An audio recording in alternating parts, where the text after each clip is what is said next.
ನನ್ನ ಪ್ರಿಯ ಸಹೋದರಿ ಸಹೋದರೇ, ಓರ್ವ ಯುವಕನು 21 ವರ್ಷದ ಸುಮಾರು 21 ವರ್ಷದ ಯೌವನ ಯುವಕನು ಈಗ ವೆಸ್ಟ್ ಬೆಂಗಾಲ್ನಲ್ಲಿ 2016ರಲ್ಲಿ ಜಿಲ್ಲಾ ಮಟ್ಟದಲ್ಲಿ ದಂಡಾಧಿಕಾರಿಯಾಗಿ ಆಯ್ಕೆಯಾಗಿ ಸೇವೆಯನ್ನು ಸಲ್ಲಿಸ್ತಾ ಇದ್ದಾನೆ ನಮ್ಮ ದೇಶಕ್ಕೆ.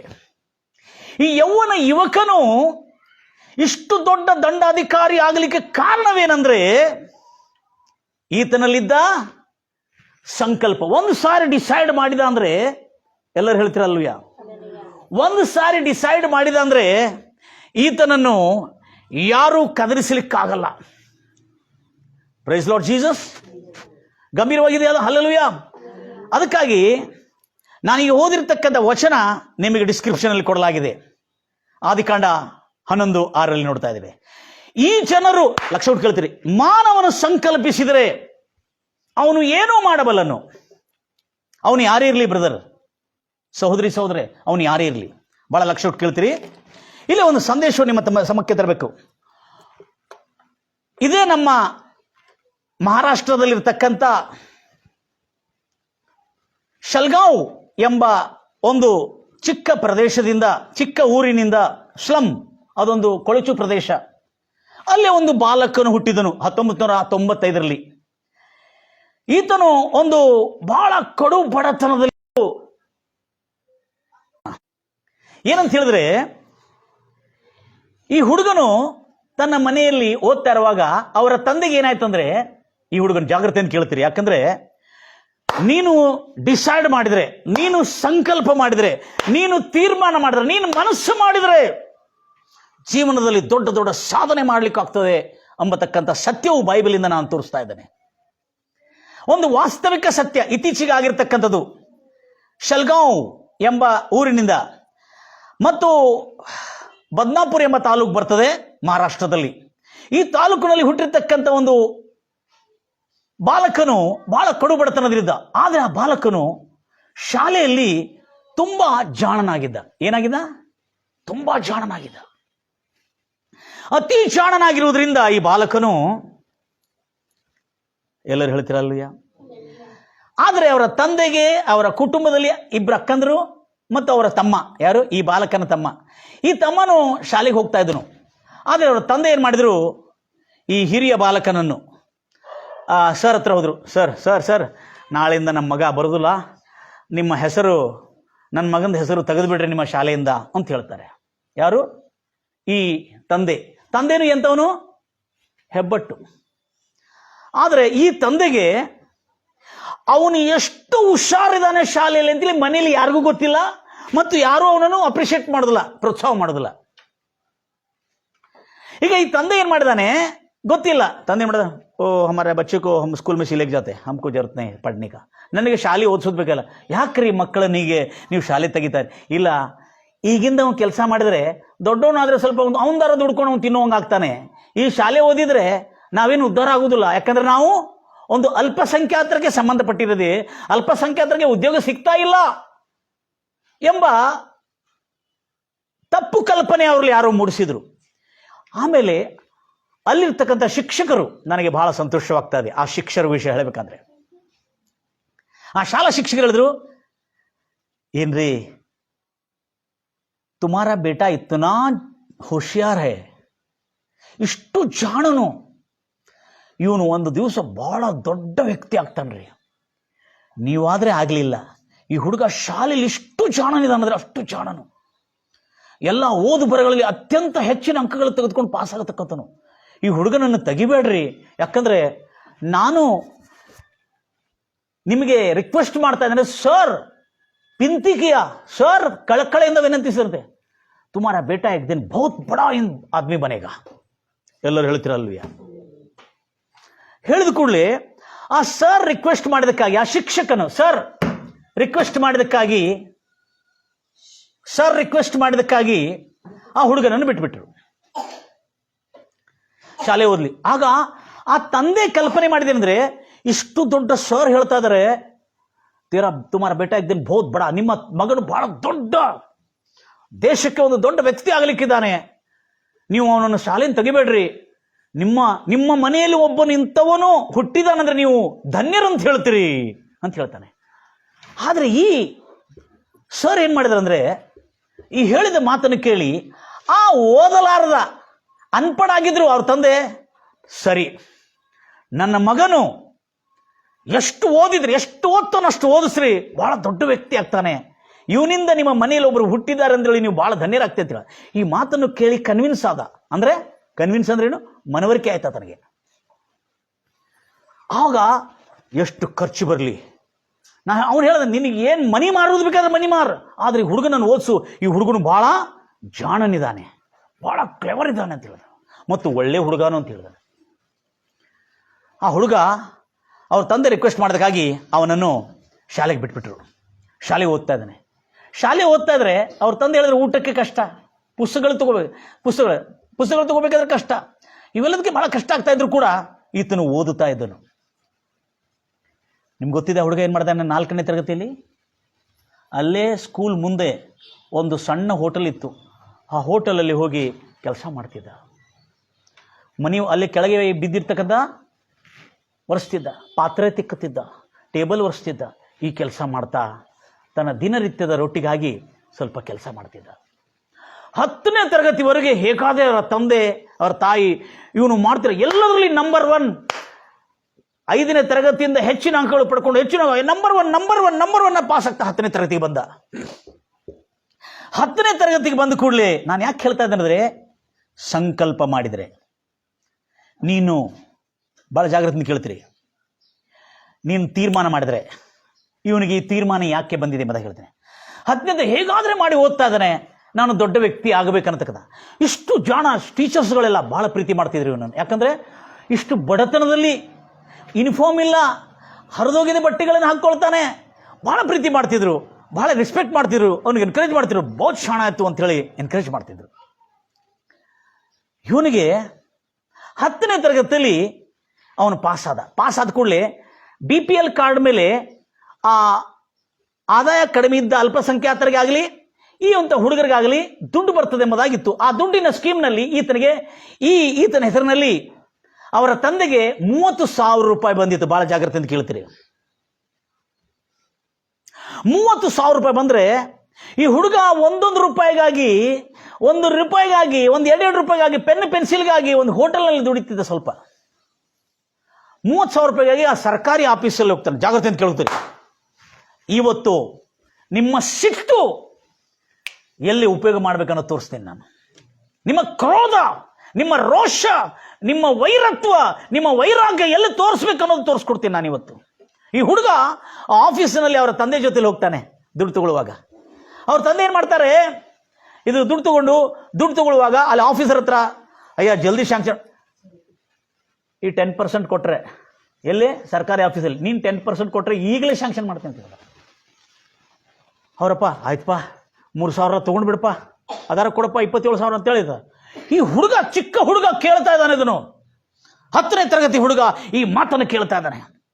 ಅವ್ರ ತಂದೆ ಒಪ್ಕೊಂಡು 3,000 ರೂಪಾಯಿ ಕೊಡ್ತೀನಿ ಎಂಬುದಾಗಿ.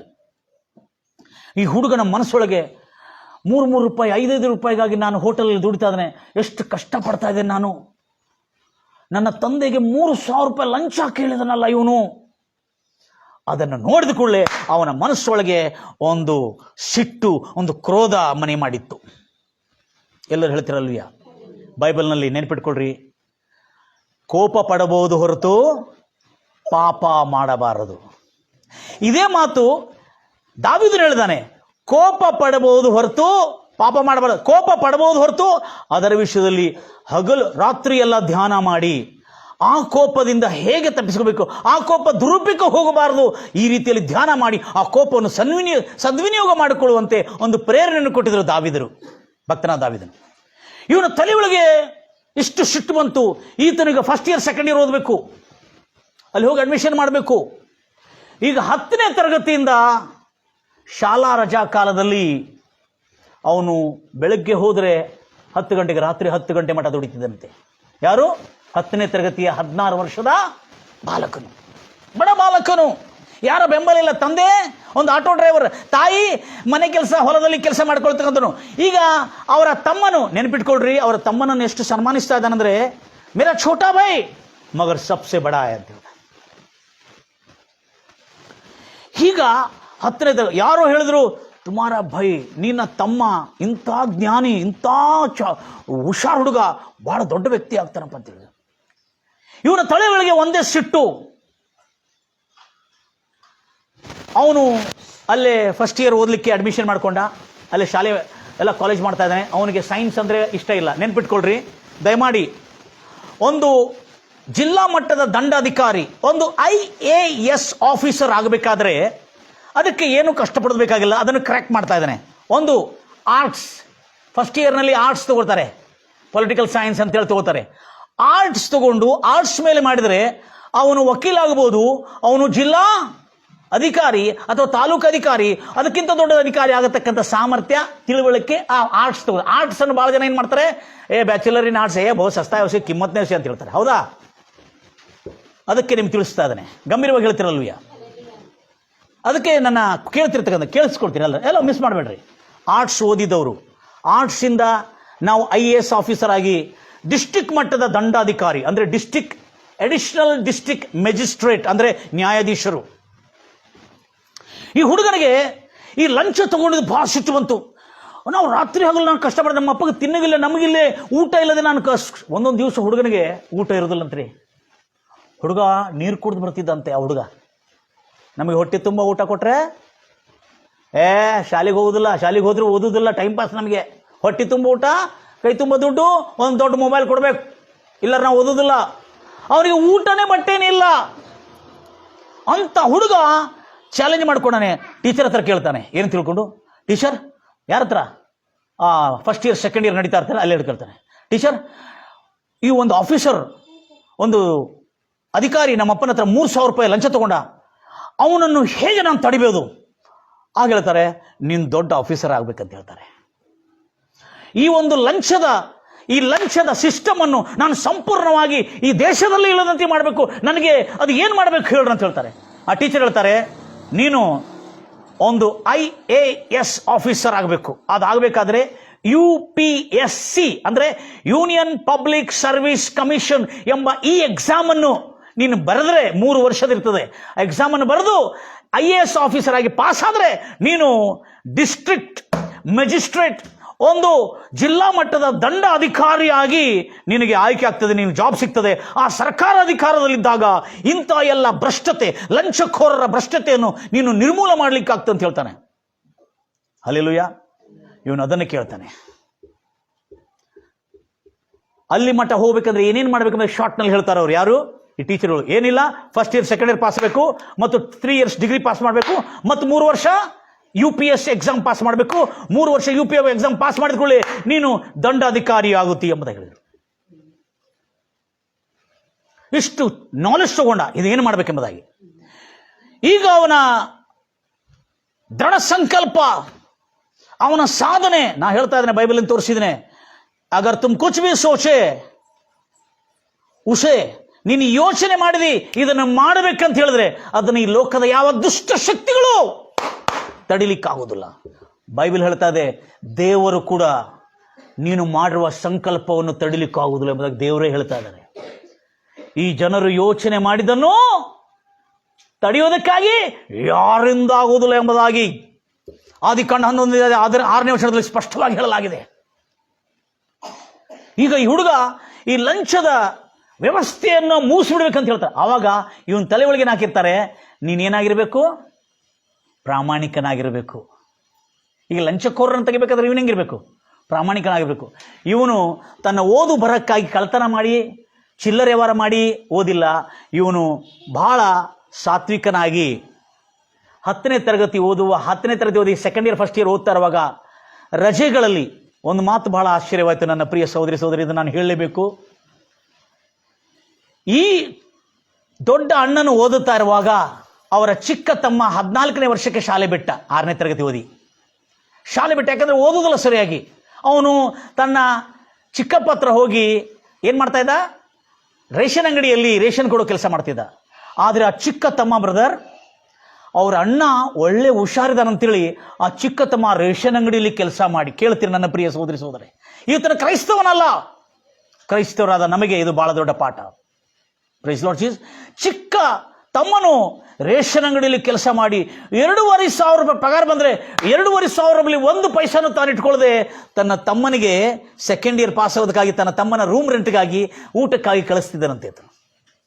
ಅವ್ರ ತಂದೆಗೆ ಆಗಿದಷ್ಟು ಕಳಿಸ್ತಾ ಇದ್ದ. ಅವ್ರ ತಾಯಿನೂ ಹೊಲದಲ್ಲಿ ಕೆಲಸ ಮಾಡಿ ಕಳಿಸ್ತಾ ಇದ್ಲು.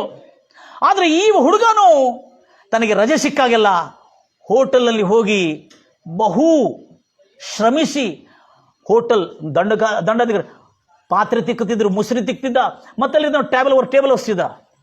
ಅವನು ಹೇಳ್ತಾ ಇದ್ದಾನೆ, ಹುಡುಗ ಈಗ ದಂಡಾಧಿಕಾರಿ ಆಗಿದ್ಮೇಲೆ, ಪ್ರೈಸ್ ದ ಲಾರ್ಡ್ ಜೀಸಸ್. ಅವನು ಏನು ಹೇಳ್ತಾ ಇದ್ದಾನಂದ್ರೆ, ಮೇರಾ ಛೋಟಾ ಭಾಯ್ ಮರ್ ಸಬ್ಸೆ ಬಡಾ ಹೈ ಮೇರೆ ಲಿಯೇ. ಯಾಕೆ ನಾನು ಹೇಳ್ತಾ ಇದ್ದೇನೆ, ನನ್ನ ತಮ್ಮ ನಾನು ಓದೋದಕ್ಕಾಗಿ ತನ್ನ ಪೈಸಾ ಒಂದು ಇಟ್ಕೊಳ್ಳದೆ ತನ್ನ ಪಗಾರನ ಸೀದಾ ನನ್ನ ಹೆಸರ ಮೇಲೆ ಟ್ರಾನ್ಸ್ಫರ್ ಮಾಡ್ತಿದ್ದ. ನಾನು ಆ ಸಮಯದಲ್ಲಿ ಎಲ್ಲಿ ಓದ್ತಾ ಇದ್ದೆ? ಪೂನಾನಲ್ಲಿ ಓದ್ತಾ ಇದ್ದೆ. ಆಗ ಪೂನಾನಲ್ಲಿ ಆತನ ಜಲಗಾವಿಂದ ಹೋಗಿ ಪೂನಲ್ಲಿ ಜಲ್ನಾ ಡಿಸ್ಟಿಕಲ್ಲಿ ಇರ್ತದೆ, ಮತ್ತು ಜಲಗಾವಿಂದ ಪೂನಾನಲ್ಲಿ ಓದ್ಲಿಕ್ಕೆ ಹೋಗಿದ್ದ. ಪೂನಾನಲ್ಲಿ ಓದ್ಲಿಕ್ಕೆ ಹೋಗಿರುವಾಗಲೂ ಅದನ್ನು ದುಡ್ಡು ಖರ್ಚು ವೆಚ್ಚಗಳು ಬಹಳ ಕಡಿಮೆಯಾಗಿ ಮಾಡಿ, ಬಹಳ ಒಂದೊಂದು ದಿವಸ ಊಟ ಇರೋದಿಲ್ಲ, ಬ್ರೆಡ್ ತಿಂತಾನೆ, ಬ್ರೆಡ್ ತಿಂದು ನೀರು ಕುಡಿದ ದಿವಸಗಳು ಎಷ್ಟೋ ಇದೆ. ಆದರೆ ಅವನು ಶಾಲೆ ಓದಿ ಅವನು ಕಾಲೇಜನ್ನು ಮುಗಿಸ್ತಾ ಆಮೇಲೆ ಡಿಗ್ರಿಗೆ ಅಲ್ಲಿ ಕೂಡ 91% ಮಾಡಿದ. ಎಲ್ಲಿ? ಫಸ್ಟ್ ಇಯರ್ ಸೆಕೆಂಡ್ ಇಯರ್ನಲ್ಲಿ. ಈ ಮೆರಿಟನ್ನು ನೋಡಿ ಅಲ್ಲಿರ್ತಕ್ಕಂಥ ಈತನು ಮುಸ್ಲಿಂ ಸಮುದಾಯಕ್ಕೆ ಸಂಬಂಧಪಟ್ಟಂಥ ವ್ಯಕ್ತಿ, ಈತನು ಅಲ್ಲಿರ್ತಕ್ಕಂಥ ಮತ್ತೊಂದು ಕಾಲೇಜ್ ಹೋಗಿರುವ ಮೆರಿಟ್ ಮೇಲೆ, ಅವನಿಗಿರ್ತಕ್ಕಂಥ ಡಿಗ್ರಿ, ಅವನಿಗಿರ್ತಕ್ಕಂಥ ಅಂಕಗಳ ಮೇಲೆ, ಹೆಚ್ಚಿನ ಅಂಕಗಳು ಪಡ್ಕೊಂಡಿರೋ ಮೇಲೆ ಅವನಿಗೆ ಸೀಟ್ ಸಿಕ್ತು. Praise the lord Jesus. 16,000 ರೂಪಾಯಿದು ಬುಕ್ಸ್ ತಗೋಬೇಕಾಯ್ತು. 16,000 ರೂಪಾಯಿ ಖರ್ಚಿದೆ ಅವನಿಗೆ. ಅವನು ಹೇಳಿದ್ರು 16,000 ರೂಪಾಯಿ ಖರ್ಚಿದೆ. ಅವ್ರ ತಂದೆ ತಾಯಿಗಳಿಗೆ ಇದನ್ನು ಕೊಳ್ಳಿಕ್ಕೆ ಬಹಳ ಕಷ್ಟ ಆಗ್ತದೆ. ಅವನು ಹಗಲು ಬೆಳಗ್ಗೆಯಿಂದ ರಾತ್ರಿ ಒಂದು ಹೋಟ್ಲಿಗೆ ಕೆಲಸ ಮಾಡಿದಂತೆ ಆ ರಜೆಯಲ್ಲಿ ಕೆಲಸ ಮಾಡಿ 16,000 ರೂಪಾಯಿ ಜಮಾ ಮಾಡಿ ಎಲ್ಲ ಬುಕ್ಸ್ಗಳೆಲ್ಲ ತಗೊಂಡುಕೊಂಡು ಓದ್ಲಿಕ್ಕೆ ಸ್ಟಾರ್ಟ್ ಮಾಡಿದಾನೆ. ಆ 3 ವರ್ಷ first year second year BA bachelor in arts ಅಂತೇಳಿ ಓದಿ ಅತ್ಯಂತ ಹೆಚ್ಚಿನ ಅಂಕಗಳು ಪಡ್ಕೊಂಡು ಪಾಸ್ ಆಗಿದ್ದಾನೆ. ಯಾಕೆ ತಿಳಿಸ್ತಾ ಇದ್ದೇನೆ ಅಂದರೆ, ಆ ಸಮಯದಲ್ಲೂ ಕೂಡ ಅವರ ತಮ್ಮ ನಮ್ಮ ಎಲ್ಲದರಲ್ಲಿ ನಂಬರ್ 1, ಹೆಚ್ಚಿನ ಅಂಕಗಳು 4ನೇ ತರಗತಿಯಿಂದ ಅವ್ರು ನೋಡ್ತಾ ಹೋದರೆ ಎಲ್ಲ ಸಬ್ಜೆಕ್ಟ್ಗಳಲ್ಲಿ, ಎಲ್ಲ ತರಗತಿಗಳಲ್ಲಿ ಹೆಚ್ಚಿನ ಅಂಕಗಳು ಪಡ್ಕೊಂಡು ಪಾಸ್ ಆಗಿದ.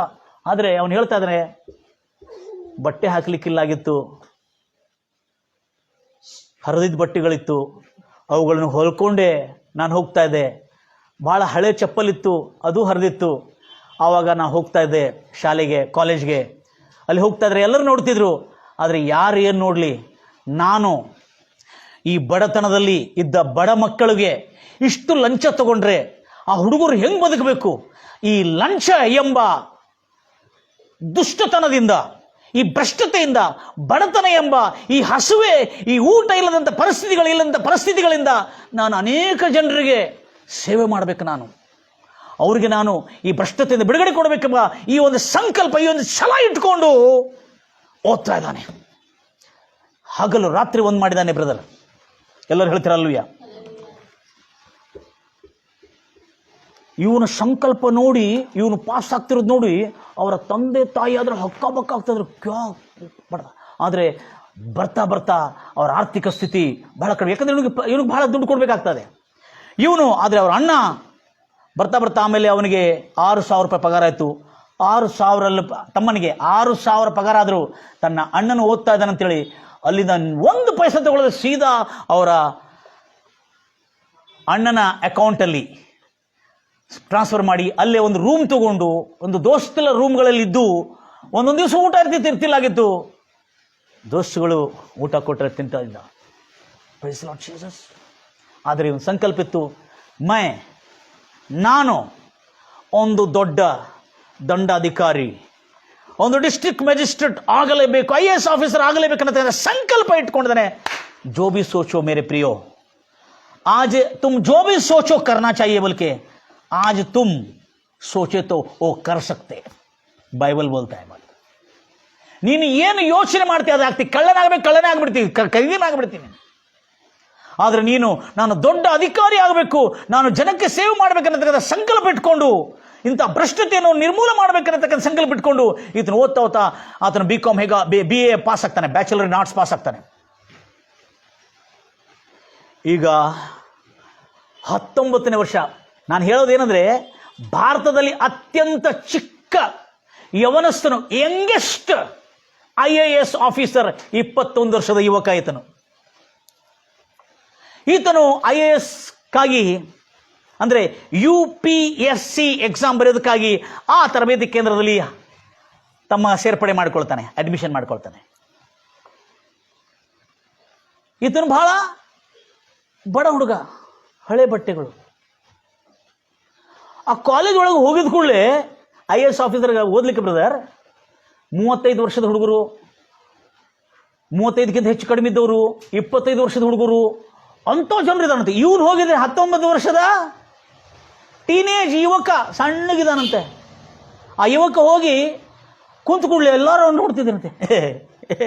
ಯಾಕಂದ್ರೆ ಅಲ್ಲಿ ಕುಂತವರು 3 ಸಾರಿ ಎಕ್ಸಾಮ್ ಬರ್ದವ್ರಂತೆ, ಆದರೆ ಫಸ್ಟ್ ಅಟೆಂಪ್ಟಲ್ಲಿ ಪಾಸ್ ಆಗಿಲ್ಲಂತೆ, ಫಸ್ಟ್ನಲ್ಲಿ ಪಾಸ್ ಆಗಿಲ್ಲಂತೆ. 3 ವರ್ಷದ ಎಕ್ಸಾಮ್ 1 ಸಾರಿ ಬಂದ್ಗಳು, ಅದು 3 ಸಾರಿ ಬರೀ, ಅದು 3 ಸಾರಿ ಕುಂತವ್ರು, 4 ಸಾರಿ ಕುಂತವ್ರು, 5 ಸಾರಿ ಕುಂತವ್ರು, 6 ಸಾರಿ ಕುಂತವ್ರು ಅಲ್ಲಿದ್ದಾರಂತೆ. ಎಲ್ಲ ಆ ಕುಂತವ್ರು ಅಲ್ಲಿ ಎಕ್ಸಾಮ್ ಬರಲಿಕ್ಕೆ ತಯಾರಾಗ್ತಾ ಇದಾರಂತೆ. ಎಲ್ಲರೂ ಹೇಳ್ತಿರಲ್ವ್ಯಾ? ಇವನು ಅದರೊಳಗೆ ಎಲ್ಲದಕ್ಕಿಂತ ಚಿಕ್ಕ ಹುಡುಗ, 19 ವರ್ಷದ ಹುಡುಗ. ಇವನು ಹೋಗ್ತಾ ಇದ್ದಾರೆ, ಎಲ್ಲ ನೋಡಿದ್ರೆ ಏಕೆ ಯಾರು ಚೋಟ ಲಡ್ಕ ಅಂತ ಎಲ್ಲರೂ ಒಂದು ಅಪಹಾಸ್ಯ ರೂಪದಲ್ಲಿ ನೋಡ್ತಾ ಇದ್ದಾರೆ. ಏನು ಅಪಹಾಸ್ಯ ಇರಲಿ, ಅವರೆಲ್ಲ ಶ್ರೀಮಂತರಂತೆ. ಎಲ್ಲರ ಕೈಯಲ್ಲಿ ಐಫೋನ್ಸು, ಎಂಥ ಬಂಗಾರು, ಡ್ರೆಸ್ಗಳು, ಭಾಳ ಆಡಂಬರ, ಸೆಂಟ್, ಪರ್ಫ್ಯೂಮು, ಕಾರ್ಗಳು, ಬೈಕ್ಗಳು. ಅವರೆಲ್ಲ ಶ್ರೀಮಂತರ ಮಕ್ಕಳು. ಇವನೊಬ್ಬನೇ ನಡ್ಕೊಂತ ಬಂದು ಅಲ್ಲೇ, ಯಾಕಂದರೆ ಗಿಡ್ಡಿದ್ದ ಸ್ವಲ್ಪ, ಮುಂದೆ ಬಂದು ಕೂತ್ಕೋತಾ ಇದ್ದೆ. ಮುಂದೆ ಬಂದು ಕೂತ್ಕೊಂಡು ಅಲ್ಲಿರ್ತಕ್ಕಂಥ ಶ್ರೀಮಂತರ ಹುಡುಗರು ಅವ್ರ ಟೇಬಲ್ ಮೇಲೆ ಇಷ್ಟು ದೊಡ್ಡ ದೊಡ್ಡ ಬುಕ್ಗಳು ನೋಡಿ ಹೆದರಿ ಬಿಡ್ತದಂತೆ. ಹೆದರಿದ್ರು. ಬಂದೆ ಹೇಗಾದರೆ ಪೂನಾಗೆ ಬಂದೆ ಓದಲಿಕ್ಕೆ, IAS ಆಫೀಸರ್ ಬನ್ಕೆ ಮೈ ಭಿರ್ಕೆ ಜಾऊंगा ಅಂತ. ಹಲ್ಲೆಲೂಯಾ.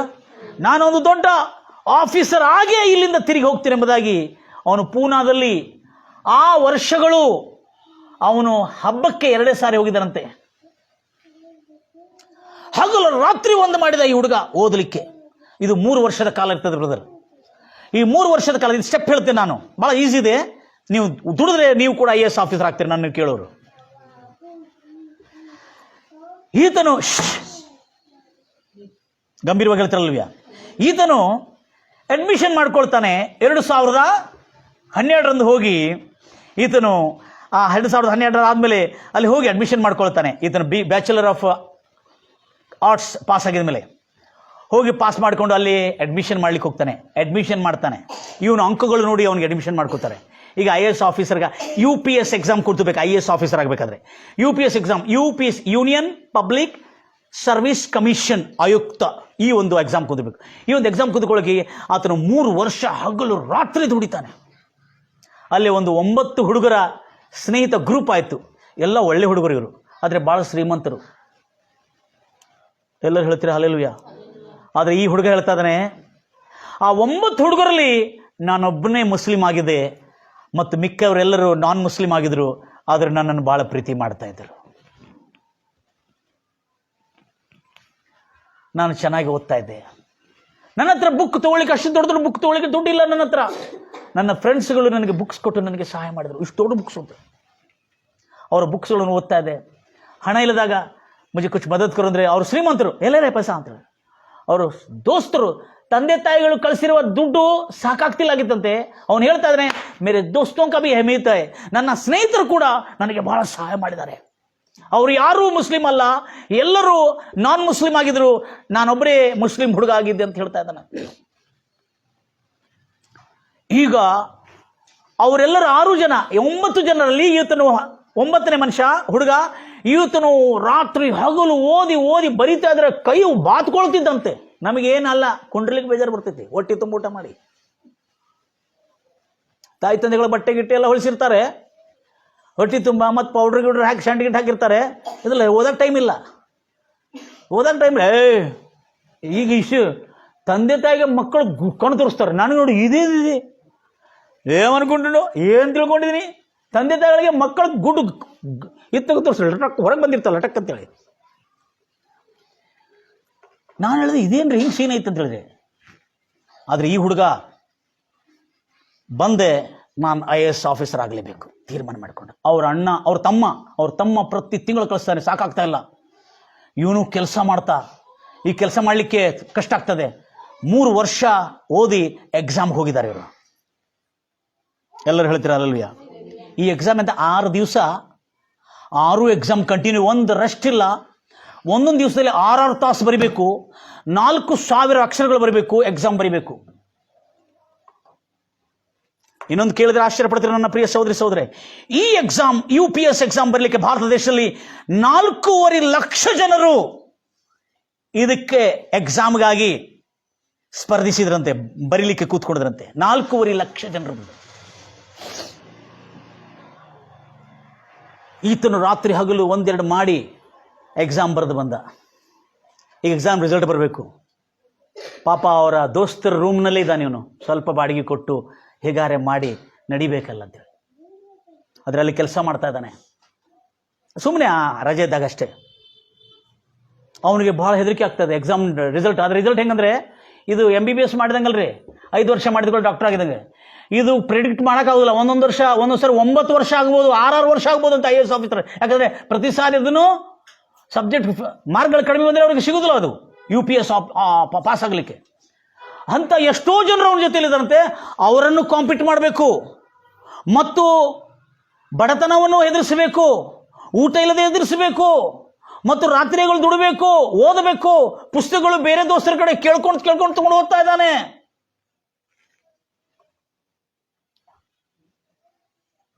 ಒಂದು ದಿವಸ ಎಲ್ಲ ಕೂತ್ಕೊಂಡ ರಿಸಲ್ಟ್ ಬರಲು ಟೆನ್ಷನ್ ಆಯಿತು. ಅವನಿಗೊಂದು ಎಕ್ಸೈಟ್ಮೆಂಟ್, ಏನಾಗ್ತದೆ ಅಂತೇಳಿ. ಅದರೊಳಗೆ 1700 ಮಾರ್ಕ್ಸ್ಗಳದ್ದು ಬರಿಬೇಕಲ್ಲಿ, 1750 ಮಾರ್ಕ್ಸ್ಗಳದ್ದು ಬರಿಬೇಕು. ಇವನು 12 ಮಾರ್ಕ್ಸ್ ಮಾತ್ರ ಪೇಜ್ ಬಿಟ್ಟನಂತೆ. 1750 ಮಾರ್ಕ್ಸಲ್ಲಿ 12 ಮಾರ್ಕ್ಸ್ ಮಾತ್ರ ಬಿಟ್ಟಿದಂತೆ. ಎಲ್ಲ ಬರೆದನು. ಅವನು ಹೋಗಿ ಮಲ್ಕೊಂಡ. ಆ ದಿವಸ ರಿಸಲ್ಟ್ ಬರಲಿಲ್ಲ ಅಂತೇಳಿ ಮತ್ತು ಬೆಳಗ್ಗೆ ಎದ್ದು ಪಾಪ ಮತ್ತು ಅವ್ರ ದೋಸ್ತ್ ಫೋನ್ ಮಾಡಿದ. ಹೇ ರಿಸಲ್ಟ್ ಆಯ್ಸು, ಹೇ ಕ್ಯಾವ ರೋಲ್ ನಂಬರ್ ದೇ ಅಂತಾರೆ. ರೋಲ್ ನಂಬರ್ ಕೊಟ್ಟು ಕೂಡಲೇ ಆ ಸ್ನೇಹಿತನು ಹೇಳ್ತಾನೆ, ಕಂಗ್ರ್ಯಾಚುಲೇಷನ್ಸ್ दोस्त तो पास हो गया। 4,50,000 लोगों में तो पास हो गया। 4,50,000 ಮಕ್ಕಳಲ್ಲಿ ನೀನು ಪಾಸ್ ಆದಿ ಎಂಬುದಾಗಿ ಹೇಳಿದ ಕೂಡಲೇ ಎಷ್ಟು ಜನ ಪಾಸ್ ಆಗಿರೋದು ಗೊತ್ತಿದೆ? 4,50,000 ಜನರಲ್ಲಿ 15,000 ಜನ ಪಾಸ್ ಆಗಿದ್ರಂತೆ ಅಷ್ಟೇ. ಓ 15,000 लोगों में तू एक है मेरा दोस्त, तू पास हो गया। आवाग इतने ಹೇಳ್ತಾನೆ, ये सब तुम्हारे मदद से मेरे को करने के लिए हुआ। ಇದೆಲ್ಲ ಸ್ನೇಹಿತರಾದ ನಿಮ್ಮ ಸಹಾಯದಿಂದ ನಾನು ಮಾಡಲಿಕ್ಕೆ ಸಾಧ್ಯವಾಯಿತು. ನಮ್ಮ ತಂದೆ ತಾಯಿಗಳು ಮಾಡಿದ್ದಾರೆ, ಅದು ನಿಮ್ಮ ಸಹಾಯದಿಂದ ಅಂತೇಳಿ ಅವರು ಕೃತಜ್ಞತನಾಗಿರ್ತಾನೆ. ಈ ಒಂದು ಮುಸ್ಲಿಂ ಹುಡುಗ 4,50,000 ಕೇಳಿದ್ರ, 15,000 ಜನ ಅದರೊಳಗೆ ಪಾಸ್ ಆಗಿದ್ದಾರೆ. ಅರ್ಥ ಆಗಿದೆ? ಎಷ್ಟು ಜನ ಮೈನಸ್ ಆಗಿದ್ದಾರೆ ನೋಡಿದ್ರ? 4,35,000. ನಮ್ಮ ಲೆಕ್ಕ ಹಣ ಬಂದರೆ ಚಲೋ ಆಯ್ತು. 35,000 ಔಟ್. ಈಗ ಈ 15,000 ಜನರಲ್ಲಿ ಬ್ರದರ್ ಮತ್ತೊಂದು ಎಕ್ಸಾಮ್ ಇದೆ. ಆ ಎಕ್ಸಾಮ್ 100 ದಿವಸ ನಂತರ ಬರ್ತದೆ. UPS ಎಕ್ಸಾಮ್ ಇದೆ. ಪಾಸ್ ಆಗಿದ ನಂತರ ಆ ಎಕ್ಸಾಮ್ಗೆ 100 ದಿವಸ ಸಮಯ ಇರ್ತದೆ. ಆ ಎಕ್ಸಾಮ್ ಬರೆಯೋದಕ್ಕಾಗಿ ಆ 100 ದಿವಸದಲ್ಲಿ ಹಗಲು ರಾತ್ರಿ ಮುಂಬೈಗೆ ಹೋಗ್ಬೇಕಾಗ್ತದೆ. ಮುಂಬೈಗೆ ಹೋಗಿ ಹಗಲು ರಾತ್ರಿ ಒಂದು ಮಾಡಿ ಇವನು ಆ ಎಕ್ಸಾಮ್ನ ಬರೀತಾನೆ. ಭಾಳ ಜಾಗ್ರತೆಯಿಂದ ಕೇಳ್ತೀರಿ. ಯಾರು? ಈ ಮುಸ್ಲಿಂ ಯುವಕ ಎಕ್ಸಾಮ್ ಬರೆದು ಅಲ್ಲಿ ಒಂದು ಘಟನೆ, ಒಂದು ತೊಂದರೆ ನೋಡ್ತಾನೆ. ಅವನಿಗೆ ರೂಮ್ಗೆ ಹೋಗಬೇಕಾದ್ರೆ ಆ ರೂಮ್ನಲ್ಲಿ ಅವನು ಮುಸ್ಲಿಂ ಅಂತೇಳಿ ಅವನಿಗೆ ಯಾರೂ ಮನೆ ಕೊಡ್ತಿಲ್ಲಾಗಿದ್ರು. ಆದರೆ ಅವನು ತನ್ನ ಹೆಸರನ್ನು ಬದಲಾಯಿಸಿಕೊಂಡು ಒಂದು ರೂಮ್ನಲ್ಲಿ ಇರ್ತಿದ್ದಂತೆ.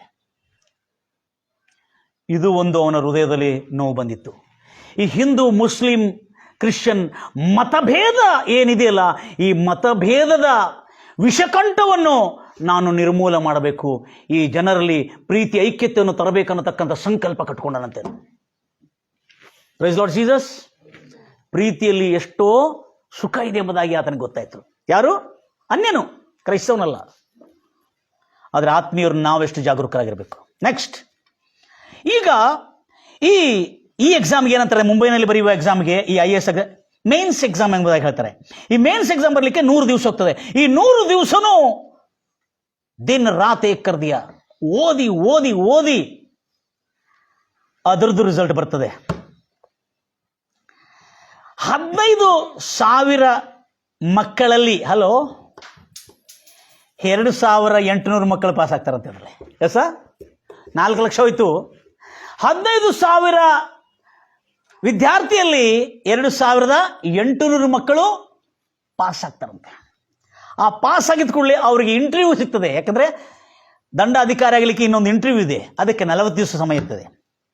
ಇದಕ್ಕೆ ದೋಸ್ತ್ ಫೋನ್ ಮಾಡ್ತಾನೆ, ನನ್ನ ಮಿತ್ರನೇ 2,800 ಜನರಲ್ಲಿ ನಿಂದು ಹೆಸರು ಬಂದಿದೆ, ನೀನು ಪಾಸ್ ಆಗಿದೆ.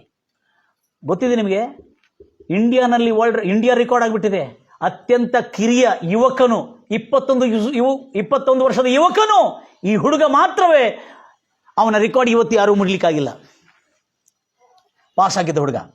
ಈತನ ಮೇನ್ಸ್ ಎಕ್ಸಾಮ್ ಕೂಡ ಮುಂಬೈನಲ್ಲಿ ಬರೆದು, ಅಲ್ಲಿ ಮೇನ್ಸ್ ಎಕ್ಸಾಮ್ನಲ್ಲಿ ಕೂಡ ಇಂಟ್ರೆಸ್ಟಿಂಗ್ ಇದೆ, ಬರೆದು ಅಲ್ಲಿ ಆತನಿಗೆ ಮಾರ್ಕ್ಸ್ 693 ಮಾರ್ಕ್ಸ್ಗಳು ಸಿಕ್ಕಿದೆ.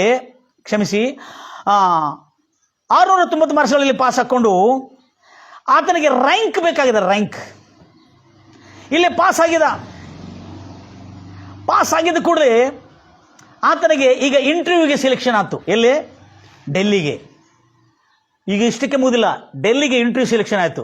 ಆ 2,800 ಹುಡುಗರಲ್ಲಿ ಇಲ್ಲಿ ನಾವು ನೋಡ್ತೇವೆ, ಈ ಮೇನ್ಸ್ ಎಕ್ಸಾಮ್ನಲ್ಲಿ 1,750 ಮಾರ್ಕ್ಸ್ಗಳಲ್ಲಿ ಈತನ 690 ಮಾರ್ಕ್ಸ್ಗಳು ಪಡ್ಕೊಂಡು ಒಂದು ಒಳ್ಳೆಯ ಅಂಕಗಳಲ್ಲಿ ಪಾಸ್ ಆಗಿದೆ. ಅದರಲ್ಲಿ 2,800 ಜನ ಮಾತ್ರವೇ ಈಗ ಡೆಲ್ಲಿಗೆ ಹೋಗಿ ಇಂಟರ್ವ್ಯೂ ಪಾಸ್ ಆಗಬೇಕು. ಅದಕ್ಕೆ ಪರ್ಸನಾಲಿಟಿ ಟೆಸ್ಟ್ ಎಂಬುದಾಗಿ ಹೇಳ್ತಾರೆ. ಇದನ್ನು ಟೆಸ್ಟ್ ತಗೊಳ್ಳುವಾಗ ನೀವು ನೋಡಿರ್ಬೋದು, ಈ ವಾಟ್ಸಪ್ನಲ್ಲಿ ಅಲ್ಲಿ ಬರ್ತಾ ಇದೆ, ಎಲ್ಲ ದೊಡ್ಡ ದೊಡ್ಡ ಪ್ರೊಫೆಸರ್ಗಳು ಕೂತಿರ್ತಾರೆ. ಅವನು IAS ಆಫೀಸರ್ಗಾಗಿ ಬರಬೇಕಾದ್ರೆ ಒಳಗೆ ಬಂದು ಅವ್ನಿಗೆ ಇಂಟರ್ವ್ಯೂ ತಗೊಳ್ತಾರೆ. ನೋಡಿದ್ರೆ ಪ್ರಶ್ನೆಗಳಾಗ್ತಾರೆ. ಆ ಪ್ರಶ್ನೆಗಳಾಗುವಾಗ ಎಂತ ಪ್ರಶ್ನೆಗಳಾಗ್ತಾರೆ. ಈತನು, ಈ ಯೌವನ ಬಾಲಕನು, ಈ ಯೌವನ ಯುವಕನು ಈ ಒಂದು ಮೇನ್ಸ್ ಎಂಬ ಎಕ್ಸಾಮ್ ಮುಂಬೈನಲ್ಲಿ ಪಾಸ್ ಆಗಿ ಅವನಿಗೆ ಎಲ್ಲ ಸೆಲೆಕ್ಟ್ ಆಗ್ತಾರೆ. ಇವರು ಈ 2,800 ಯುವಕರಲ್ಲಿ ಸೆಲೆಕ್ಟ್ ಆಗ್ತಾರೆ. ಇವನು ಕೂಡ ಸೆಲೆಕ್ಟ್ ಆಗ್ತಾನೆ. ಯಾರು? ಈ ಬಡ ಮುಸ್ಲಿಂ ಯುವಕನು ಸೆಲೆಕ್ಟ್ ಆಗಿ ಅವನು ಕೂಡ ಈಗ ಎಲ್ಲಿ ಹೋಗಬೇಕು? ಡೆಲ್ಲಿ ಹೋಗಬೇಕು. ಏನು ಮಾಡಲಿಕ್ಕೆ? ಪರ್ಸನಾಲಿಟಿ ಟೆಸ್ಟ್ ಇಂಟರ್ವ್ಯೂ ಫೇಸ್ ಮಾಡಬೇಕು. 3 ಸ್ಟೇಜ್ಗಳಿದೆ. ಮೊದಲನೇದು ಪ್ರಿಲಿಮ್ಸ್ ಎಕ್ಸಾಮ್ಗೆ, ಎರಡನೇದು ಮೇನ್ಸ್ ಎಕ್ಸಾಮ್, ತದನಂತರ ಪರ್ಸನಾಲಿಟಿ ಟೆಸ್ಟ್ ಅಂತ ಇಂಟರ್ವ್ಯೂ ಇರ್ತದೆ. ಆ ಇಂಟರ್ವ್ಯೂನಲ್ಲಿ ಪಾಸ್ ಆಗಿದ್ರೆ ದಂಡಾಧಿಕಾರಿ. ಈಗ ಇಂಟರ್ವ್ಯೂ ಹೋಗಬೇಕಾದ್ರೆ ಹೋಗಿದ್ದಾರೆ, ಅಲ್ಲೇ 40 ದಿವಸ ಇರಬೇಕು. 40 ದಿವಸ ಯಾವುದೋ ಒಂದು ಅಲ್ಪಸಂಖ್ಯಾತರ ಸಂಸ್ಥೆ ಅವನಿಗೆ 40 ದಿವಸ ಊಟ, ಇರುವಿಕೆ ಎಲ್ಲ ಫ್ರೀಯಾಗಿ ಕೊಟ್ಟಂತೆ. ಚೆನ್ನಾಗಿ ಓದಿ ಬರೆದು ಆ 40 ದಿವಸಗಳಿಗೆ ಪ್ರಿಪೇರ್ ಮಾಡಿಕೊಂಡು ಆ ಇಂಟರ್ವ್ಯೂ ಆಫೀಸಲ್ಲಿ IAS ಆಗುವ ಆಫೀಸಿಗದು. ಅದಕ್ಕೆ ಪರ್ಸನಾಲಿಟಿ ಟೆಸ್ಟ್ ಇಂಟರ್ವ್ಯೂ ಅಂತ ಹೇಳ್ತಾರೆ. ಆ ಇಂಟರ್ವ್ಯೂಗೆ ಹೋಗ್ತಾನೆ ಇವನು. ಆ ಇಂಟರ್ವ್ಯೂ ಹೋಗಿದ್ರೆ ಎಲ್ಲರೂ ದೊಡ್ಡ ಜನ ಕೂತಿದ್ದಾರಂತೆ.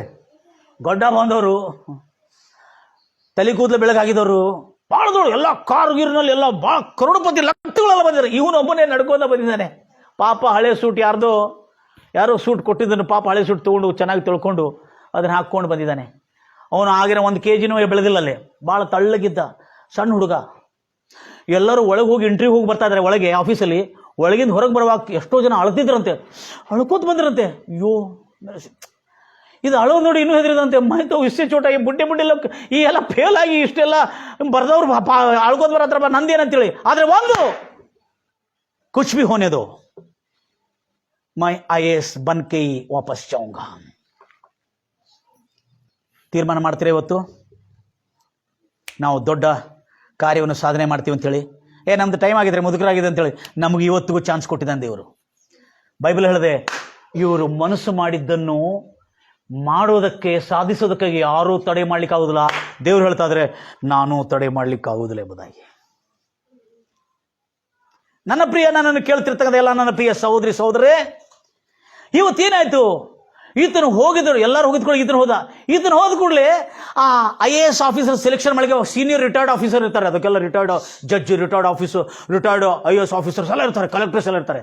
ಅವರೆಲ್ಲ ಇವನು ನೋಡಿದ ಕೂಡಲೇ ಫಸ್ಟ್ ಇವನು ಕೇಳ್ತಾರೆ, ಸಣ್ಣ ಹುಡುಗ ಇವ, 21 ವರ್ಷದ ಹುಡುಗ. ಫಸ್ಟ್ ಅವ್ನು ಕೇಳಿದ್ರೆ ಬಂದು ಕೂತ್ಕೊಂಡ್ ಕೂಡಲೇ ಸ್ಟ್ರೇಟ್ ಆಗಿ ಕೂತ್ಕೊಂಡ. ಫಸ್ಟ್ ಅವ್ನಿಗೆ ತೀರಾ ಉಮರ್ಕೆ ಅಂತ ಕೇಳಿದ್ರಂತೆ. ಏನು ಕೇಳಿದ್ರು? ನಿನ್ನ ವಯಸ್ಸು ಎಷ್ಟಪ್ಪ ಅಂತ ಹೇಳ್ದ. ನಂದು 21 ವಯಸ್ಸು. ವಾವ್! ಅಲ್ಲೇ ಕೂತಿರ್ತಕ್ಕಂಥ ಆರಿಸಿಕೊಳ್ಳತಕ್ಕಂಥ ಅಧಿಕಾರಿಗಳು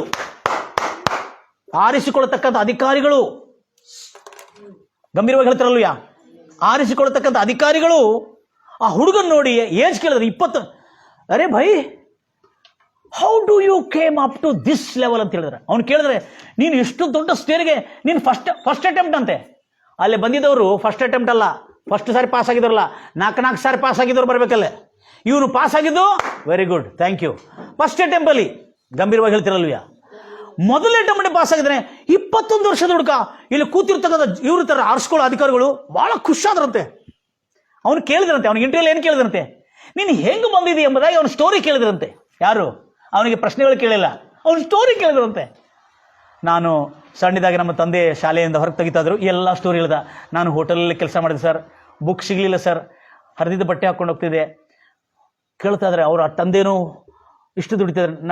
ನಮ್ಮ ತಮ್ಮ ಇದ್ದಾನೆ, ಅವನು ನನಗೆ ಓದಲಿಕ್ಕೆ ಅವನು 1 ಪೈಸಾನು ತನಗೆ ಇಟ್ಕೊಳ್ಳದೆ ನನಗೆ ಕಳಿಸ್ತಾನೆ, ನಾನು ಓದ್ತಾ ಇದ್ದೆ. ಹೀಗೆ ಮಾಡಿ ನಮ್ಮ ತಂದೆ, ನಮ್ಮ ತಾಯಿ, ನಮ್ಮ ಶಿಕ್ಷಕರು, ನಮ್ಮ ಟೀಚರ್ಗಳು, ನನ್ನ ಫ್ರೆಂಡ್ಸ್ಗಳೆಲ್ಲ ಭಾಳ ಸಹಾಯ ಮಾಡಿದಾರೆ. ಇದು ನೀನು ಓದಬೇಕಂತ ಯಾಕೆ ಬಂದಿತ್ತು? ನನ್ನ ಮುಂದೆ ನನ್ನ ತಂದೆ ಹತ್ರ 30,000 ರೂಪಾಯಿ ಬಡತನದಲ್ಲಿ ನಾವು ದುಡಿತಾ ಇದ್ದರೆ, ದುಡ್ಡಿಗಿಲ್ಲದಂಥ ಪರಿಸ್ಥಿತಿಯಲ್ಲಿ ಹೋಗ ನನ್ನ ತಂದೆ ಹತ್ರ 3,000 ರೂಪಾಯಿ ಒಂದು ಆಫೀಸರ್ ಲಂಚ ತಗೊಂಡಿದ್ದ. ಆ ಲಂಚ ತಗೊಂಡಿದ್ದಕ್ಕಾಗಿ, ಎಲ್ಲರೂ ಹೇಳ್ತಿರಲ್ವಿಯ, ಆ ಲಂಚ ತೆಗೆದುಕೊಂಡಿದ್ದಕ್ಕಾಗಿ ನನಗೆ ಭಾಳ ಸಿಟ್ಟು ಬಂತು ರೀ, ಬಹುತ್ ಗುಸ್ಸಾಯ ಮೇರೆಕು. ಆಗ ನಾನು ಕೇಳಿದೆ, ಈ ಲಂಚದ ಭ್ರಷ್ಟತೆಯನ್ನು ನಿವಾರಣೆ ಮಾಡಬೇಕಾದ್ರೆ ನಾನು ಏನಾಗಬೇಕಂತ ಕೇಳಿದೆ. ನಮ್ಮ ಟೀಚರ್ಸ್ ಹೇಳಿದ್ರು, UPS ಎಕ್ಸಾಮ್ ಇರ್ತದೆ, ಅದು ಬರೆದು IAS ಆಫೀಸರ್ ಆಗಬೇಕಂತ ಹೇಳಿದ್ರು. ಅದಕ್ಕೆ ನಾನು ಇಲ್ಲಿ ಮಟ್ಟ ಬಂದಿದ್ದೀನಿ ಅಂತ ಹೇಳಿ. ಬ್ರದರ್, ನೀವು ವಿಚಾರ ಮಾಡ್ಲಿಕ್ಕೆ ಆಗೋದಿಲ್ಲ. ಅವನು ಯಾವುದೇ ಟಫ್ ಕ್ವಶನ್ಸ್ ಕೇಳಿಲ್ಲಂತೆ. ಅವನ ಸ್ಟೋರಿ ಒಂದೊಂದು ಎಲ್ಲ ಕೇಳ್ತಾ ಬಂದನಂತೆ. ಇಲ್ಲಿ ಹೆಂಗೆ ಪಾಸ್ ಆಗಿದಿ, ಹೆಂಗೆ ಓದಿದಿ, ಏನೇನು ಮಾಡಿದೆ ಅಂತ ಎಲ್ಲ ಕೇಳಿರುವಾಗ, ಈಗ ನಿನ್ನ ಹತ್ರ ಬುಕ್ಗಳು ಎಷ್ಟು ಬಂದು? ಎಲ್ಲ ಫ್ರೆಂಡ್ಸ್ಗಳು, ಆ 9 ಫ್ರೆಂಡ್ಸ್ಗಳಲ್ಲಿ ಎಲ್ಲ ಫ್ರೆಂಡ್ಸ್ ಅವರೆಲ್ಲ ಹಿಂದಿದ್ದಾರೆ, ಅವ್ರು ಇನ್ನೂ ಪಾಸ್ ಆಗಿಲ್ಲ. 9ರಲ್ಲಿ ಇವನೊಬ್ಬನೇ ಪಾಸ್ ಆಗಿದ್ದಾನೆ. ಆದರೆ ಅವರು 9 ಜನ ಹೇಳ್ತಾನೆ, ನನ್ನ 9 ಸ್ನೇಹಿತರು ನನಗೆ ಸಹಾಯ ಮಾಡಿದ್ದಾರೆ.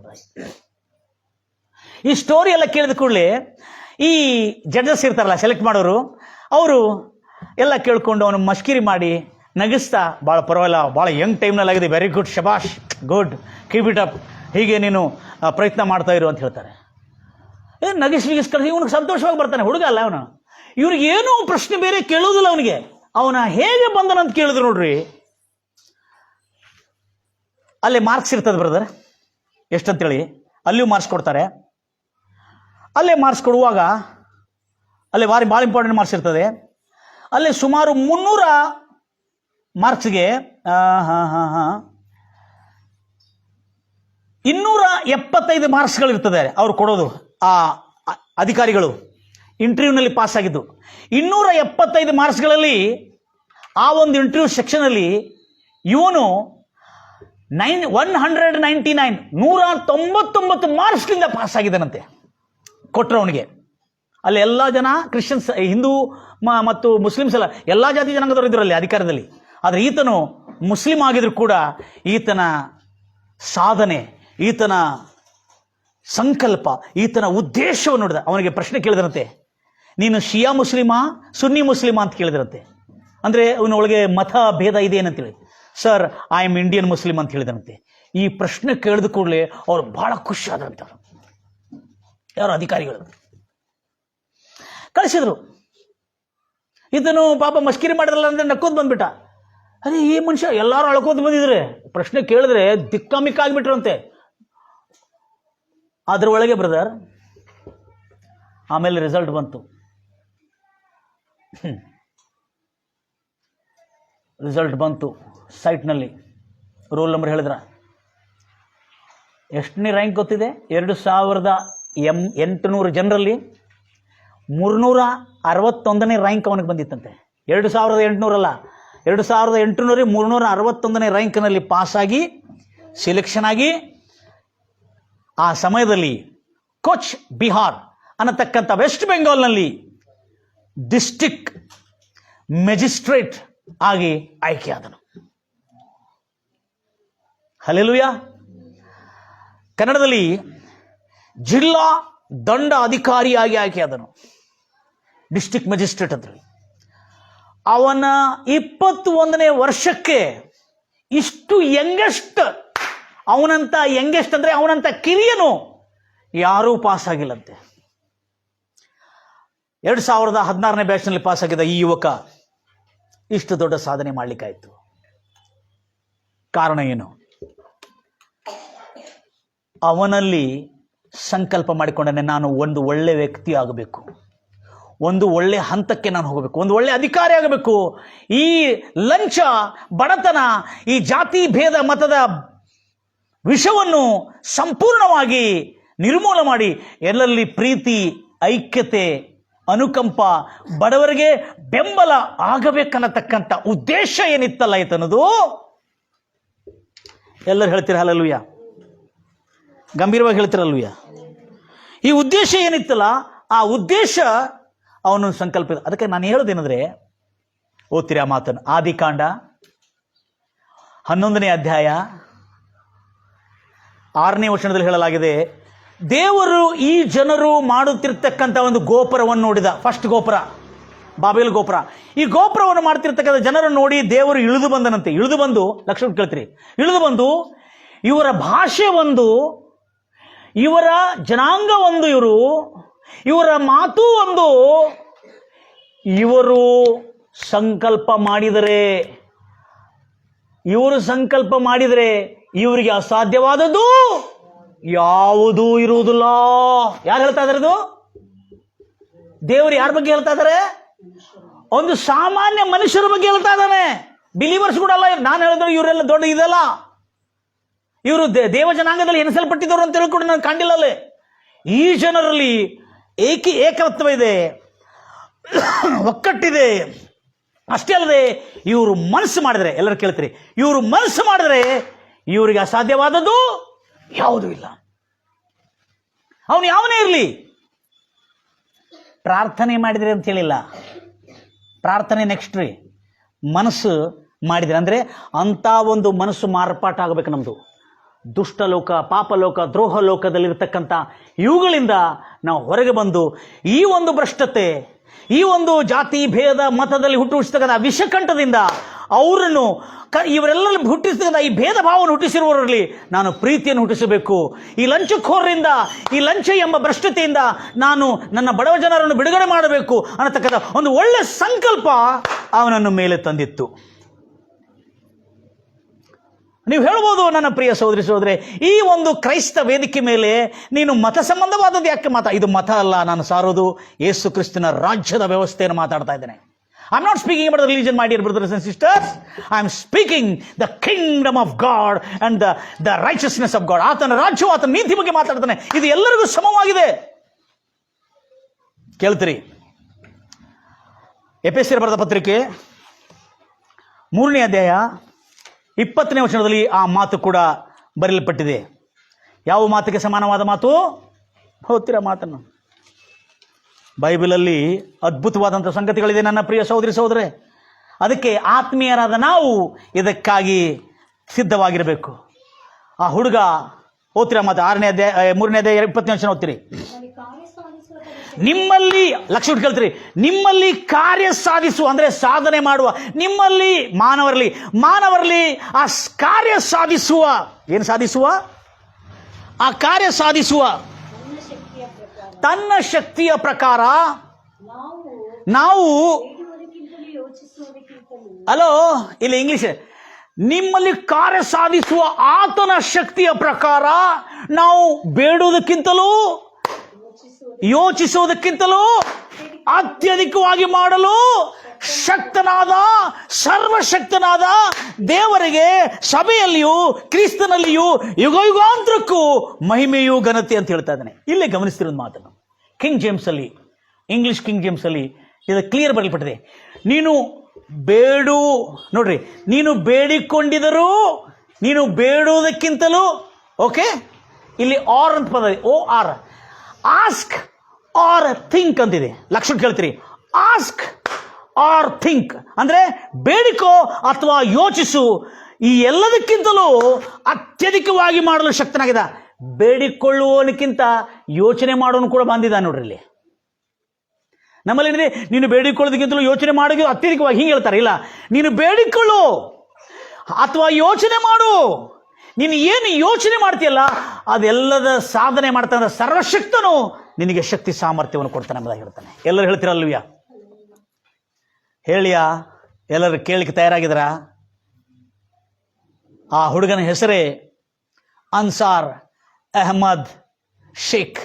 21 ವರ್ಷದ 2016ನೇ ವರ್ಷಕ್ಕೆ ಕೊಚ್, ಬಿಹಾರ್, ವೆಸ್ಟ್ ಬೆಂಗಾಲ್ನಲ್ಲಿ ಅಡಿಷನಲ್ ಡಿಸ್ಟ್ರಿಕ್ಟ್ ಮ್ಯಾಜಿಸ್ಟ್ರೇಟ್ ಆಗಿ ಪದಾಸೀನನಾಗಿ ಕಾರ್ಯವನ್ನು ಮಾಡ್ತಾ ಇದ್ದಾನೆ. ಅವನು ಬರ್ತಾ ಇರುವಾಗ ಎಷ್ಟೆಷ್ಟು ದೊಡ್ಡ ದೊಡ್ಡ DIG, ದೊಡ್ಡ ದೊಡ್ಡ ಅಧಿಕಾರಿಗಳು ಸೆಲ್ಯೂಟ್ ಹೊಡಿತಾರೆ ಆತನಿಗೆ. ಹುಡುಗ ನೋಡಿದ್ರೆ ಸಣ್ಣ ಹುಡುಗ ಬರ್ತಾನೆ, ಹೆಂಗಿದ ನೋಡ್ಲಿಕ್ಕೆ. ಈಗಲೇ ಚೆಕ್ ಮಾಡ್ತಾ ಇದ್ರೆ, ಆಮೇಲೆ ಚೆಕ್ ಮಾಡ್ಕೊರಿ. ಹಲ್ಲೆಲೂಯಾ.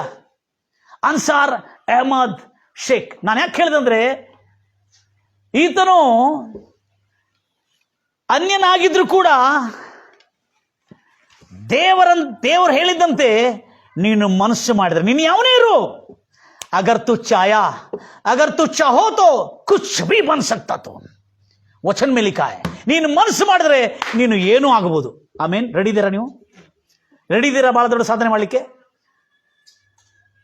ಆರ್ಟ್ಸ್ ಹೋದ್ರೆ ಏನು ಕಿಮ್ಮತ್ತಿಲ್ಲ. ಆರ್ಟ್ಸ್ ಏನು ನೋ ವ್ಯಾಲ್ಯೂ ಯಾರು ಆರ್ಟ್ಸ್ ಅಂತ ಹೇಳ್ತಾರೆ. ಎಲ್ಲೇ first year second year arts ಮಾಡಿದವನಿಗೆ ವಕೀಲ ಆಗ್ಬೋದು, IAS ಆಫೀಸರ್ ಆಗ್ಬೋದು, ಅಥವಾ KAS ಆಫೀಸರ್ ಆಗ್ಬೋದು, ಕರ್ನಾಟಕ ಅಡ್ಮಿನಿಸ್ಟ್ರೇಟಿವ್ ಸರ್ವಿಸ್ ಇದಕ್ಕೂ ಕೂಡ ಆಗ್ಬೋದು.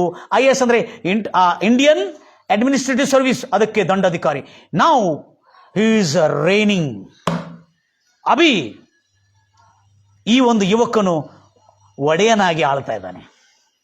ಎಷ್ಟು ಪ್ರಾಮಾಣಿಕವಾಗಿ ಇವನ ನಡತೆ, ಇವನ ಮಾತು, ಈಗ ಎಲ್ಲ ಜನ ಇವನಿಗೆ ಸೇವೆ ಮಾಡೋದಷ್ಟೇ ಆಯಿತು. ಈ ಥರ ಕಾಲೇಜ್ಗಳಿಗೆ ಕರೆಸ್ಕೊಳ್ತಾ ಇದ್ದಾರೆ. ಸರ್, ನಿಮ್ಮ ಟೆಸ್ಟ್ ಮನಿ ಹೇಳ್ರಿ ಸರ್, ನಮ್ಮ ಹುಡುಗರಿಗೆ, ನಮ್ಮ ಸ್ಕೂಲ್ಗೆ ಕಾಲೇಜಿಗೆ ಬಂದು ಟೆಸ್ಟ್ ಮನಿ ಹೇಳ್ರಿ. ಎಲ್ಲರಿಗೂ ಹೋಗಿ ಆ ಟೈಮ್ ತಗೊಂಡು ಅವ್ರಿಗೆಲ್ಲ ತಗೊಂಡು ಎಲ್ಲ ಆತನ ಅಷ್ಟೆಲ್ಲ ಕೆಲಸ ಇದ್ರು ಕೂಡ ಎಲ್ಲ ಕಾಲೇಜ್ಗಳಿಗೆ ವಿಸಿಟ್ ಮಾಡ್ತಾ ಆತನ ಹೇಳ್ತಾ ಇದ್ದಾನೆ, ನಿಮ್ಮ ಬಡತನ, ನಿಮ್ಮ ವಿರೋಧತ್ವ, ನಿಮ್ಮ ಮೇಲೆ ಬಂದಿರತಕ್ಕಂಥ ಅನೇಕ ಸವಾಲುಗಳು ನಿಮ್ಮನ್ನು ತಡೆ ಮಾಡ್ಲಿಕ್ಕಾಗೋದಿಲ್ಲ. ಒಂದು ಸಾರಿ ಸಂಕಲ್ಪ ಮಾಡಿದ್ರೆ, ನಾನು ಆಗಿದ್ರೆ ದಂಡಾಧಿಕಾರಿ, ನೀವು ಕೂಡ ಆಗುತ್ತೀರಿ ಎಂಬುದಾಗಿ ಹೇಳ್ತಾ ಇದ್ದಾರೆ ಎಂಬುದಾಗಿ ಆಶ್ವಾಸನೆ ಕೊಡುವ ಸ್ಪೀಚ್ಗಳನ್ನು ಕೊಟ್ಟು, ಸ್ಫೂರ್ತಿಗಳನ್ನು ಕೊಟ್ಟು ಅನೇಕ ಯುವಕರನ್ನು ಬಲಪಡಿಸ್ತಾ ಇದ್ದಾರೆ.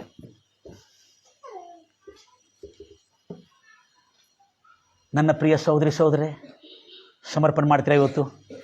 ಎಲ್ಲರ ದಿನದನ ದುರಾಲೋಚನೆಗೆ, ಅದರಿಗೆ ದುಷ್ಟರ ಆಲೋಚನೆ ಅಂತ ನಡೆದಿದೆ. ಎಲ್ಲರ ದಿನ ದುಷ್ಟರ ಸಹವಾಸ ಮಾಡದೆ, ಪಾಪಾತ್ಮನ ಮಾರ್ಗದಲ್ಲಿ ನಿಂತುಕೊಳ್ಳದೆ, ದುಷ್ಟರ ಆಲೋಚನೆ ಅಂತ ನಡೆಯದೆ ಪಾಪಾತ್ಮನ ಮಾರ್ಗದಲ್ಲಿ ನಿಂತುಕೊಳ್ಳದೆ, ಅಪಾಸ್ಯ ಮಾಡೋರ ಜೊತೆಲಿ ಕೂತ್ಕೊಂಡು ಟೈಮ್ ಪಾಸ್ ಮಾಡಿದವನು ಈ ಯಶಸ್ವಿ ಪಡ್ಕೊಳ್ಳಿಕ್ಕೆ ಆಗೋದಿಲ್ಲ. ಆದರೆ ಈ ಹುಡುಗನು ದುಷ್ಟರ ಜೊತೆಲಿ ಸಹವಾಸ ಇಲ್ಲ. ನೆನ್ಪಿಟ್ಕೊಳ್ರಿ, ಹುಡುಗ ನಮ್ಮ ಅನ್ಯನಾಗಿದ್ರು ಕೂಡ ದುಷ್ಟರ ಜಗದಲ್ಲಿ ಸಹವಾಸ ಇಲ್ಲ, ಪಾಪಿಗಳ ಜೊತೆಲಿ ಕೂತ್ಕೊಳ್ಳೋದಿಲ್ಲ, ಅಪಾಸ್ಯ ಮಾಡೋ ಜೊತೆ ಟೈಮ್ ಪಾಸ್ ಮಾಡುವುದಿಲ್ಲ. ಅವನು ಯಾವನೇ ಇರಲಿ, ಅದಕ್ಕೆ ಬೈಬಲ್ ಹೇಳ್ತಾ ಇದೆ, ಕೀರ್ತನೆ 1ರಲ್ಲಿ ಹೇಳ್ತಾ ಇದೆ ಬ್ರದರ್, ಕ್ಲಿಯರ್ ಆಗಿ ಹೇಳ್ತಾ ಇದೆ, ಯಾವನೇ ಇರಲಿ ದುಷ್ಟರ ಆಲೋಚನೆ ನಡೆಯದೆ, ಪಾಪಾತ್ಮನ ಮಾರ್ಗದಲ್ಲಿ ನಿಂತುಕೊಳ್ಳದೆ, ಧರ್ಮ ನಿಂತುಕೊಂಡು ಕೂತ್ಕೊಳ್ಳದೆ, ಆತನ ಧರ್ಮಶಾಸ್ತ್ರ, ಆತನ ನ್ಯಾಯ ಪ್ರಮಾಣದಲ್ಲಿ, ಆತನ ಕಾನೂನಲ್ಲಿ ಧ್ಯಾನಿಸುವವನು, ಅದನ್ನೇ ಹಗಲಿರುಳು ಧ್ಯಾನಿಸುವವನು, ಅದರಲ್ಲಿ ಆನಂದಿಸುವವನು, ಅದರಲ್ಲಿ ರುಚಿ, ಅದರಲ್ಲಿ ಇಂಟ್ರೆಸ್ಟ್ ತೋರಿಸಿದವನು, ಕಾಲುವೆ ಪಕ್ಕದಲ್ಲಿ ನೆಡಲ್ಪಟ್ಟಿರುವ ಮರದ ಹಾಗಿರೋನು, ಅದರ ಎಲೆಗಳು ಎಂದಿಗೂ ಬಾಡಿ ಹೋಗುವುದಿಲ್ಲ. ಕೀರ್ತನೆ 1:1ರಲ್ಲಿ ಅದರ ಎಲೆಗಳು ಎಂದಿಗೂ ಬಾಡಿ ಹೋಗುವುದಿಲ್ಲ. ಅದರಂತೆ ಅವನ ಕಾರ್ಯಗಳು ಸಫಲವಾಗುತ್ತದೆ. ಅವನ ಕಾರ್ಯ ಅಂದರೆ ಕ್ರಿಶ್ಚಿಯನ್ ಅಂತ ಬರೆದಿಲ್ಲ ಅಲ್ಲೇ.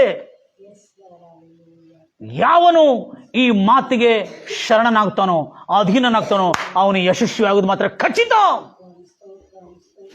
ಅದಕ್ಕೆ ಈ ಒಂದು ಅನ್ಯ ಯುವಕನ ಕುರಿತು ಕೇಳಿರುವ ನಾವೆಲ್ಲ ಆತ್ಮೀಯರು ಇನ್ನೂ ಎಷ್ಟು ಖಚಿತವಾಗಿ ದೇವರನ್ನು ಸಮರ್ಪಣೆ ಮಾಡಬೇಕು. ದುಷ್ಟರ ಜೊತೆಲಿ ಕೂತ್ಕೊಂಡು ಟೈಮ್ ಪಾಸ್ ಮಾಡ್ತಾ ಇದೀವಾ? ಪಾಪಾತ್ಮರ ಜೊತೆಲಿ ಕೂತ್ಕೊಂಡು ಸಮಯವನ್ನು ಕಳೀತಾ ಇದೀವಾ? ಅಪಾಸ್ಯ ಮಾಡಿದ್ರೆ ಕಾಮಿಡಿ ಮಾಡ್ಕೊಳ್ತಾ ಟೈಮನ್ನು ವೇಸ್ಟ್ ಮಾಡ್ತಾ ಇದೀವಾ? ಈಗಲೇ ತಿರ್ಕೊಳ್ಳೋಣ, ದೇವರ ಕಡೆ ಸಮರ್ಪಿಸೋಣ. ಅದಕ್ಕೆ FSC 3:6 ಭಾಳ ಇಂಗ್ಲೀಷಲ್ಲಿ ಭಾಳ ಚೆನ್ನಾಗಿ ಸ್ಟಡಿ ಮಾಡಿ, ನಂಗೆ ಭಾಳ ಎಂಜಾಯ್ ದ ಬೈಬಲ್.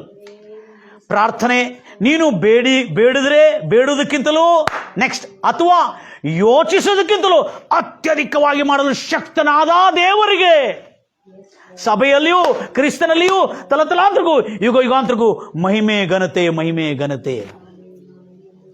ಈ ಹುಡುಗನು ಪಾಪ ದುಷ್ಟ ಕಾರ್ಯಗಳಲ್ಲಿ ಸಮಯವನ್ನು ಕಳೆಯದೆ ತನ್ನ ಒಳಗೆ ದೇವರಿಟ್ಟಿರುವ ಮಹಿಮೆ ಈಗ ಪ್ರಜ್ವಲಿಸ್ತಾ ಇದ್ದಾನೆ, ಬೆಳಕಾಗಿ ಪ್ರಕಾಶಿಸ್ತಾ ಇದ್ದಾನೆ. ಸಂಪೂರ್ಣವಾಗಿ ಸಮರ್ಪಿಸೋಣ ದೇವರಿಗೆ. ಕರುಣಾಮಯನಾದ ದೇವರೇ, ರಾಜ, ಈ ಬೈಬಲ್ನಲ್ಲಿರ್ತಕ್ಕಂಥ ಸತ್ಯ ವಚನಗಳು ರಾಜ, ಅದು ಯಾವನೇ ವ್ಯಕ್ತಿ ಇರಲಿ ಪಾಲನೆ ಮಾಡಿದರೆ ಅವನು ನಿನ್ನ ಸ್ವರೂಪವನ್ನು, ನಿನ್ನ ಹೋಲಿಕೆಯನ್ನು ತನ್ನ ಜೀವನದಲ್ಲಿ ಪ್ರಕಟಗೊಳಿಸ್ತಾನೆ ರಾಜ. ಕರ್ತನೆ, ಚಿಲ್ಲರ್ ಬುಲ್ಲರ್ ಬುದ್ಧಿಗಳಲ್ಲಿ ತಮ್ಮಯನ್ನು ವ್ಯರ್ಥ ಮಾಡದೆ, ಕೀರ್ತನೆ 1 ಹೇಳಿದೆ, ದುಷ್ಟರ ಆಲೋಚನೆ ಅಂತೆ ನಡೆಯದೆ, ಪಾಪಾತ್ಮರ ಮಾರ್ಗದಲ್ಲಿ ನಿಂತುಕೊಳ್ಳದೆ, ಅಪಾಸ್ಯ ಮಾಡೋರ ಜೊತೆಲಿ ಕೂತ್ಕೊಳ್ಳದೆ, ಅಂದ್ರೆ ಅಪಾಸ್ಯ ಮಾಡೋರ ಜೊತೆಲಿ ಕೂತ್ಕೊಂಡು ಟೈಮ್ ಪಾಸ್ ಮಾಡದೆ, ಆ ನ್ಯಾಯ ಪ್ರಮಾಣಗಳಲ್ಲಿ ಆನಂದಿಸಿ ಆತನ ಧರ್ಮಶಾಸ್ತ್ರದಲ್ಲಿ ಧ್ಯಾನಿಸೋನು ಎಷ್ಟೋ ಧನ್ಯನು. ಇವತ್ತು ನೀನು ಧನ್ಯನಾಗಬೇಕೆಂಬುದಾಗಿ ತೀರ್ಮಾನ ಮಾಡ್ತಾ ಇದೆಯಾ? ಪ್ರಾರ್ಥಿಸೋಣ. ನಮ್ಮನ್ನು ಅತ್ಯಧಿಕವಾಗಿ ಪ್ರೀತಿ ಮಾಡೋ ಪರಲೋಕದಲ್ಲಿರುವಂಥ ನಮ್ಮ ತಂದೆ, ರಾಜಾದಿರಾಜನೇ, ಒಡೆಯನೇ, ರಕ್ಷಕನೇ, ವಿಮೋಚಕನೇ, ಇವತ್ತು ಕರ್ತನೆ ಎಷ್ಟೋ ಆಸಕ್ತಿಯಿಂದ ನನ್ನ ಪ್ರಿಯ ಸಹೋದರರು ದೇವರ ವಾಕ್ಯವನ್ನು ಕೇಳೋದಕ್ಕಾಗಿ ಬಂದಿದ್ರಿ.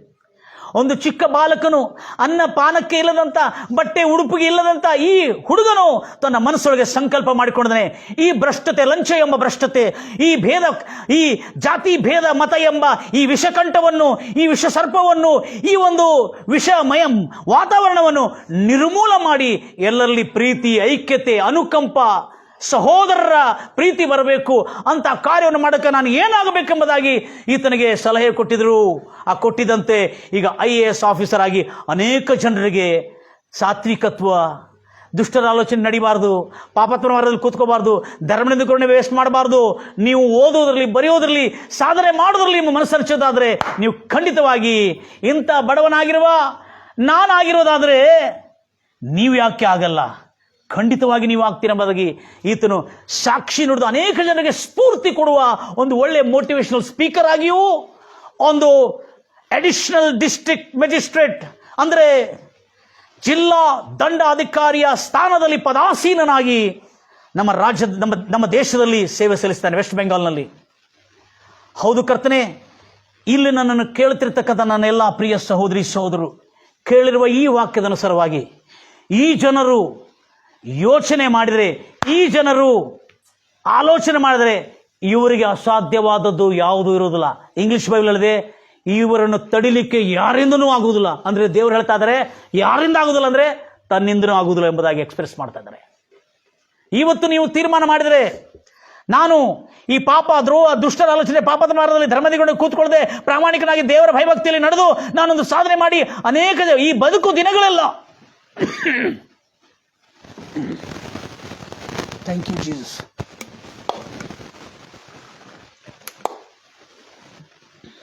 ಈ ಬದುಕು ದಿನಗಳೆಲ್ಲ ನಾನು ಜೀವನದಲ್ಲಿ ನನ್ನ ಪ್ರಜೆಗಳಿಗೆ, ನನ್ನ ಜನರಿಗೆ, ನನ್ನ ಬಡವರಿಗೆ, ನೆರೆಯವರಿಗೆ, ಬಡ ಮಕ್ಕಳಿಗೆ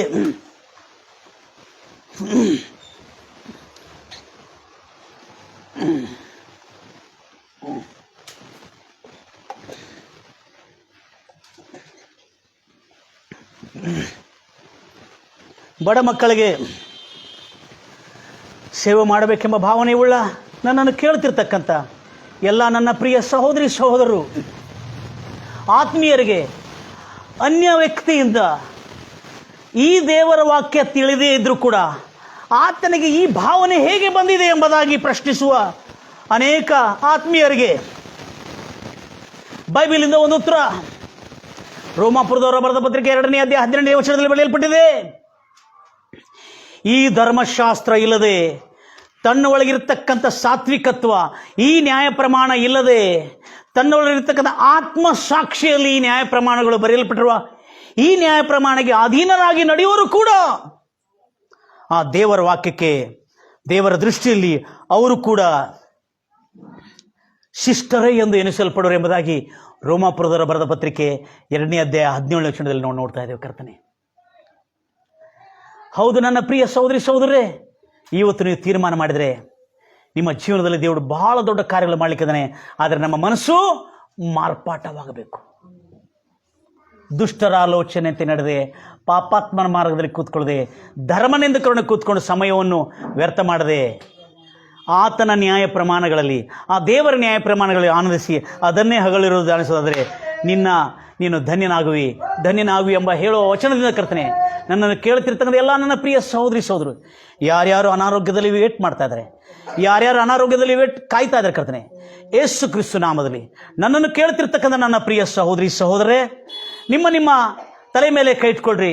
ನಿಮ್ಮ ರೋಗವು ಇವತ್ತು ಪ್ರಾರ್ಥನೆ ಮಾಡುವಾಗ, ಯೇಸು ನಿಮ್ಮ ಮನೆಯೊಳಗೆ ನೀವು ತಲೆ ಮೇಲೆ ಕೈ ಇಟ್ಕೊಂಡು ಪ್ರಾರ್ಥನೆ ಮಾಡುವಾಗ ನನ್ನ ಜೊತೆಯಲ್ಲಿ ಸ್ತೋತ್ರ ಪ್ರಾರ್ಥನೆ ಮಾಡಿದ್ರೆ, ಖಂಡಿತವಾಗಿ ನಾನು ನಿಮ್ಮ ಜೊತೆಯಲ್ಲಿ, ನೀವು ನನ್ನ ಜೊತೆಯಲ್ಲಿ ಏಕೀಭವಿಸಿದರೆ ದೇವರು ನಿಮಗೆ ಸ್ವಸ್ಥತೆ ಮಾಡ್ತಾನೆ.